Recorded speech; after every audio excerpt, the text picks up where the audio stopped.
Welcome back, everyone. Today we're making jogger pants, and you can really fine tune this pattern to get your exact measurements for a super comfy pair of pants. And the good thing about it, this project is on the easier side. So if you are new to sewing, that's totally fine. I'm gonna be walking you through each step in detail, making sure everyone understands how to make these pants by the end of the video. But with all that being said, if you're new to the channel, grab that printable pattern and let's get started.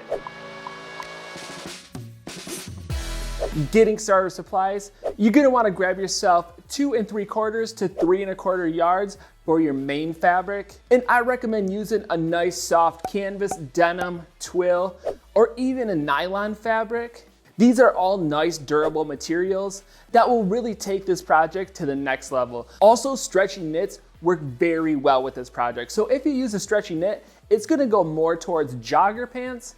And if you use a nylon or softer twill, it's gonna be leaning more towards hiking pants. But always use the fabric that's really gonna pull out the look you're going for. You'll need 2.5 yards of 1-inch elastic. This is gonna be for the waistband, so I recommend getting a nice, soft, stretchy elastic. You'll need 1 to 2 yards of cord, and this is gonna be for the drawstring. And this is totally optional. If you don't wanna add this feature, you can totally skip this supply.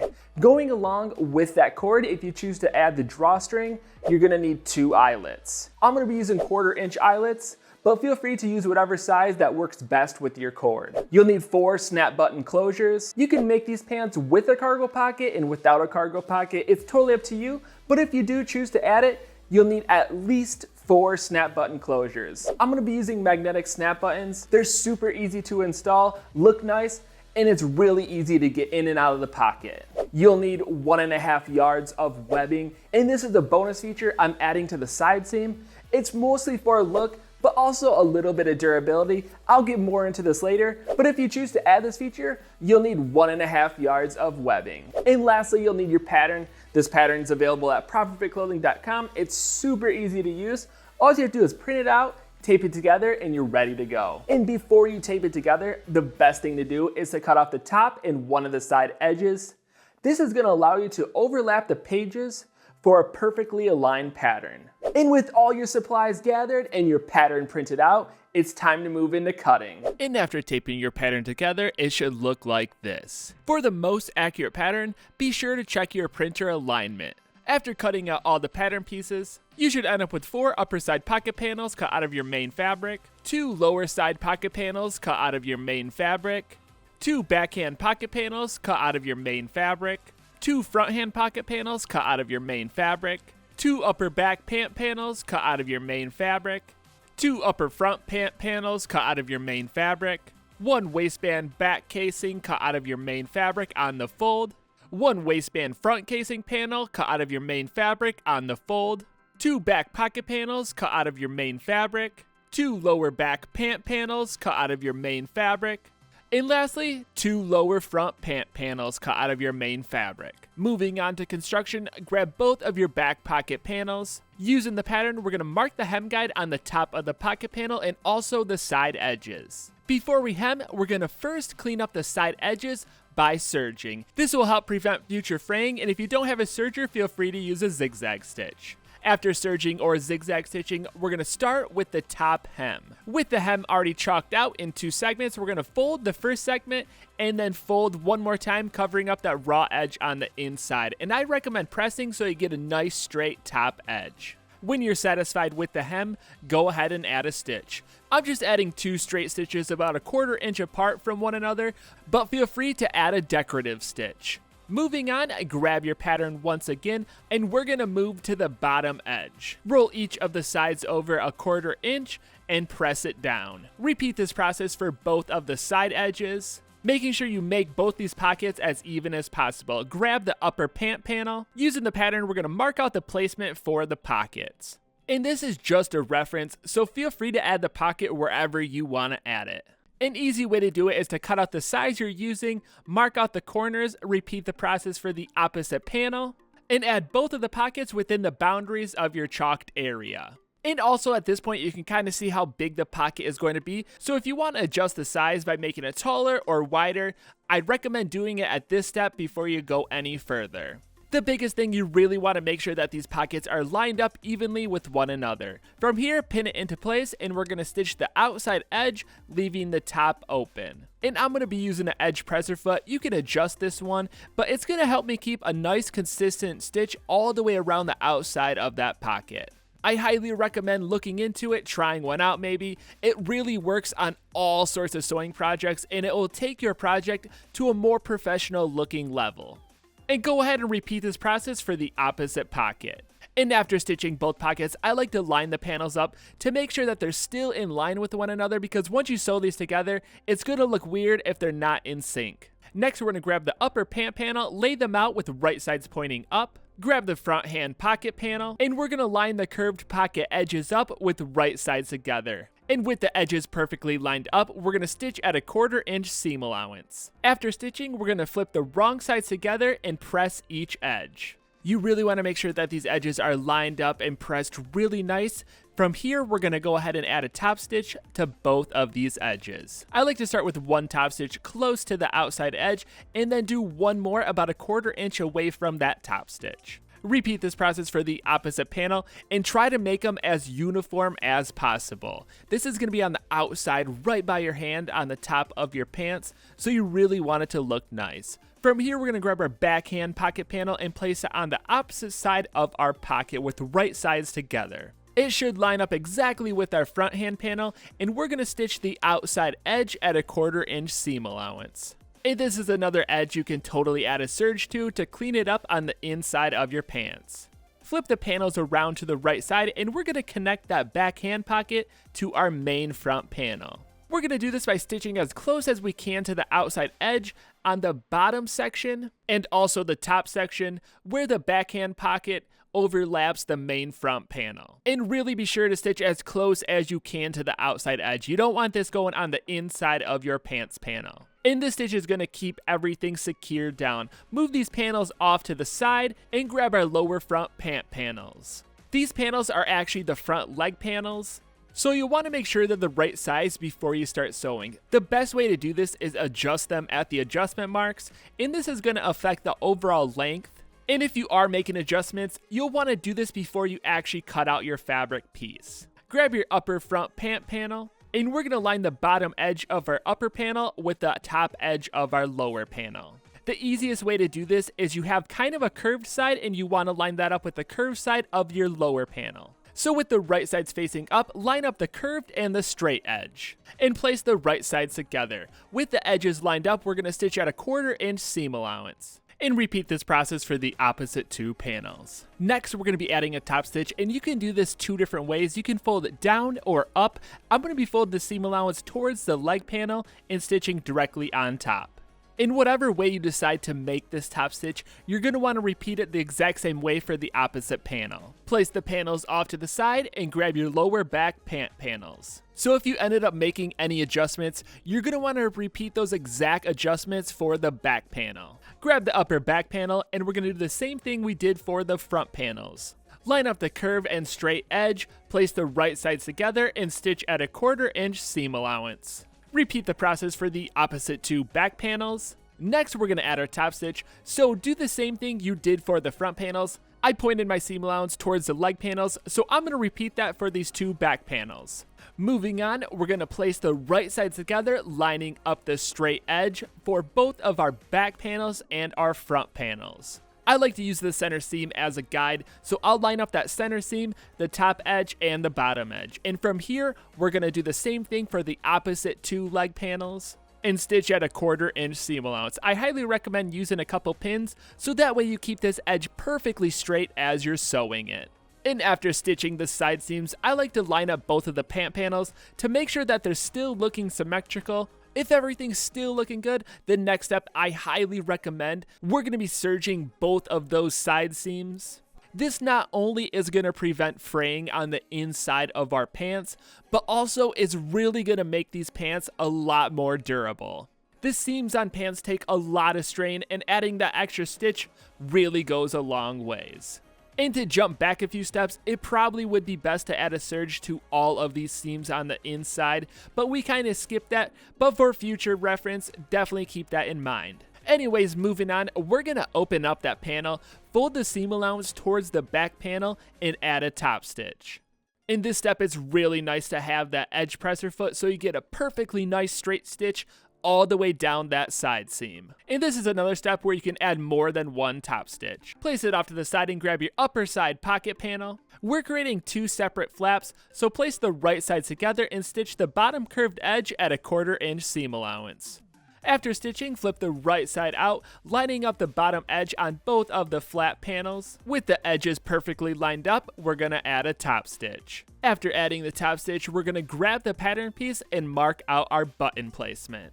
You can either use the pattern and cut out the holes, or just mark them by eyeball by placing them evenly to the edges. After marking, cut and punch out the holes, and we're gonna only be going through one layer of the fabric. I'm going to be using a magnetic closure. If you're using a similar one, we're going to start by using the thinner side. Place the magnet through the hole from the back side of the pocket panel. Place the cap on our closure, and lastly, we're going to press it into position.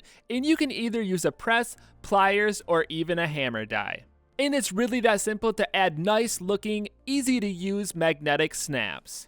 And before we add this panel to our pants, we're going to clean up that top edge by adding a serge. After adding the magnet and serging, these panels are complete. And from here, we're going to grab our lower side pocket panels. Just like the back pocket panels, we're going to mark out the hem guides and start by hemming the top edge. So fold it over twice, press it down, and add your top stitching.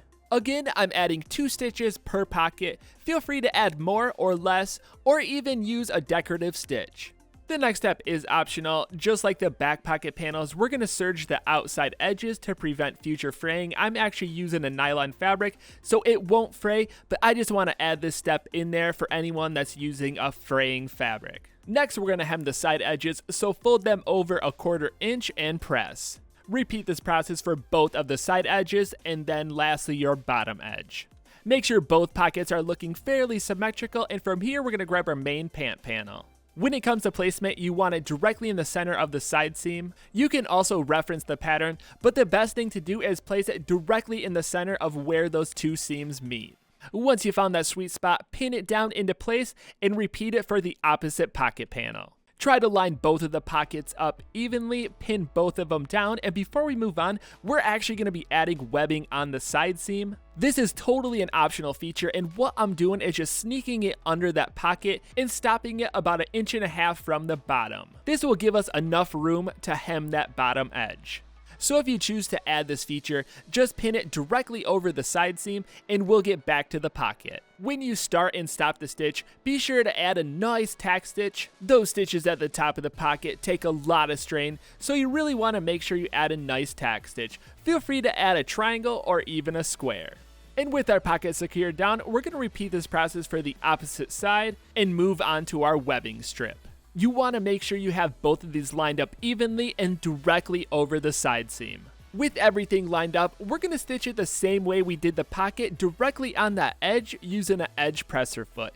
I find this is the easiest way to do it for a nice symmetrical stitch. And again, this step is totally optional. It's just going to add a little bit of durability to that seam, and overall it's for a different look. So moving on, grab your side pocket panels, and we're going to place it directly above our pocket, flip it on a horizontal axis, and stitch at a 1/4 inch seam allowance. Flip the panel back down and add a top stitch on that top edge. This can get a little bit tricky with thicker fabric, so just take your time. And adding that top stitch really helps hide the raw edge on the inside. While we're working on the pocket, we're going to finish off the closures, and the easiest way to do this is just to place them down, mark exactly where they land, snip the holes, and place the opposite side of the closure in those new placed holes. Press the closures into position, and once you're done, I always like to check to make sure that everything still lines up, and if everything is looking good and lines up correctly, we're going to repeat this process for the opposite leg panel. Moving on to the next step, we're going to grab one of the leg panels, fold it in half directly on the side seam, so that way the inside edges line up, and this is going to be our new inside seam. Do the same exact thing for the opposite leg panel. Make sure both of these inseams are the exact same length and stitch at a 1/4 inch seam allowance. This next step is a pretty big step. I always like to try it on to make sure that it's the right fit I'm going for. So if it's too baggy at this point, you could actually take it in by tapering it up that inside seam. And I highly recommend taking the time to do this because this is where you actually start customizing the pattern to your exact fit. After you try it on and you're satisfied with the fit, or you even changed it, the next step we're actually going to clean up that edge and add a serge. If you don't have a serger, I highly recommend adding another stitch to the inside seam. It takes a lot of stress, so either add a serge, a zigzag stitch, or just one more straight stitch. Next, we're going to hem the bottom opening, and before we hem it, we're actually going to clean it up. Just like the other steps, we're going to add a serge all the way around the outside edge. After serging, it really comes to preference. You can hem this a few different ways. You can roll it towards the inside and have a nice clean edge at the bottom, or you can do just the opposite. You can flip it the other way and have the hem on the outside of the pants. Another option is going for a more traditional jogger and adding ribbing to the bottom. The ribbing is going to add that comfy cinch fit, but it's really up to you and the look you're going for. If you do go with the ribbing, always cut it shorter than the actual width of the opening so that way it stretches and pulls it closed. As far as the height goes, that's totally up to you and how big you want your cuff. I'm actually going to be going the more traditional way and folding it towards the inside. I fold it directly up to my webbing, but if you're not using the webbing, just fold it up about 1 inch to 1/2 inch. And you also have the option of folding it over once or twice, just like we did the pockets. After hemming both of the openings, we're going to flip the right side out on one of our leg panels, and we're going to slide that panel directly into our opposite panel. Once you have it all the way in, we're going to line up the top 2 front panels and the top 2 back panels. With the panels perfectly lined up, we're going to stitch that entire edge at a 1/4 inch seam allowance. Make sure the inner seams are lined up, and once you get to that front panel, you can go straight through and act like that side flap is not even there. Just keep sewing on the same path you're on. Just like previous steps, before we add our top stitch, we're going to add a serge, and you can actually skip that hump because with the serger, you're cutting the fabric, so you can't really do an inside curved edge like that, so just pop over and keep sewing straight. After finishing up that serge, we're going to pull both of the pant legs out so that way we can open up that top opening and get at the inside seam. Whatever way you fold the flap is the side you're going to want to top stitch on, so we're going to fold ours to the left and add our top stitch. And be sure to go all the way through that seam. It can be pretty tricky because the fabric is kind of awkward, so you have to kind of move it as you go. But this is another top stitch that is very necessary because it takes a lot of strain on this seam, and with that extra stitch, it really makes it super strong.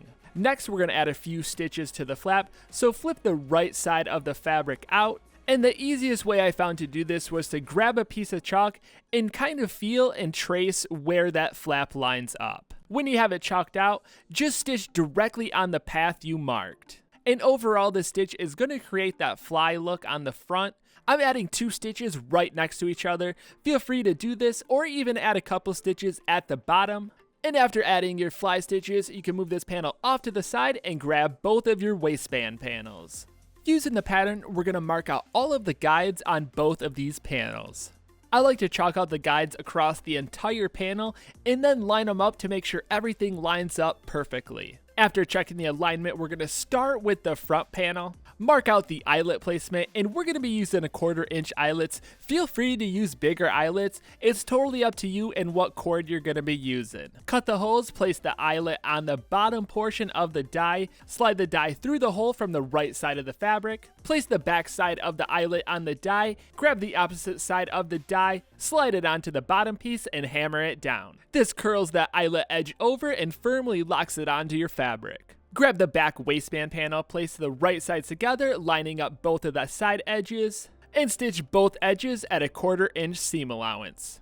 After stitching, flip the right side out, point the seam allowance towards the back panel, and add a top stitch to both of the side seams. Using the fold line guide, we're going to fold the panel in half with the wrong sides together, creating a nice clean rounded edge at the top of the panel. Before we go on, I like to slide the waistband opening onto the opening of the pants. You really want to make sure that you sew these correctly and that both of the openings line up exactly the same. So slide the waistband over the pants and double check. After checking the size, we're going to cut our elastic strip, and we're using 1-inch width elastic. We're cutting it smaller to cinch back closed. Once you've figured out the right size that works around your waist, we're going to seal it off at the back by placing the ends together and stitching them with a zigzag stitch. Repeat this process for one more strip of elastic. In the end, you'll need 2 elastic loops that are the exact same size. Next, we're going to grab the waistband panel, and using the guides on the panel, we're going to place that elastic at the top of our waistband.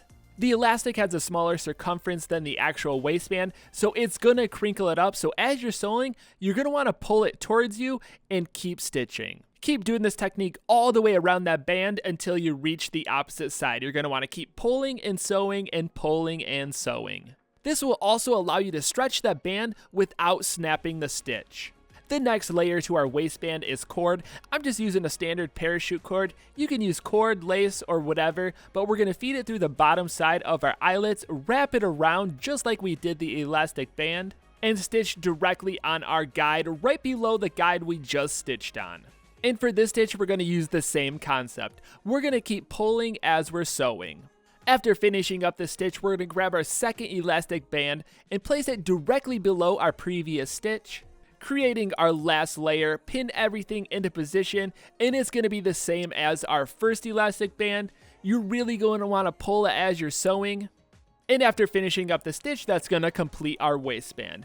And there's multiple ways to actually make this waistband. This is just one of them. You can also use ribbing, and you do it the exact same way as you would on the leg opening, or totally do a different way that works for you. From here, we're going to install the waistband to our main pants. So what you're going to want to do is flip the right sides in, line the center of the eyelets up with the center seam on our pants panel. Another quick tip is to line up both of the side seams on the waistband and the pants panel. And to really get everything lined up correctly, you kind of have to pull so that way everything stretches out to the most stretched out point.